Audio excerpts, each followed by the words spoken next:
প্রিয় দর্শক, নমস্কার। আশা করি ভালো আছেন। সেই অবশেষে আমরা সেই টাঙ্গুয়ার হাওরে এলাম। দেখেন চতুর্দিকের দৃশ্য দেখতে কি মনোমুগ্ধকর। তাই দেখেন চতুর্পাশে কি সুন্দর। আর যে এই যে চতুর্পাশে যে বোটগুলো দেখা যাচ্ছে, এই বোটগুলোতে সব দর্শকবৃন্দের ভোটগুলোতে 2 দিন 3 দিন ধরে ভোটের ভিতরে থাকে। এই ভোটের ভিতরে খাওয়া দাওয়া, এই ভোটের ভিতরে সব কিছু। তারপরে আমরা এখানে কিছুক্ষণ থাকবো, থাকার পরে সেই কাঙ্ক্ষিত যে স্পটগুলো আছে সেখানে যাব ঘুরতে।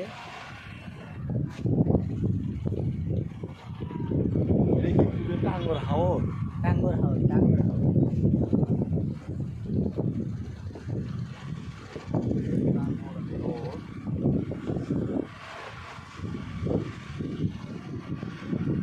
প্রিয় দর্শক,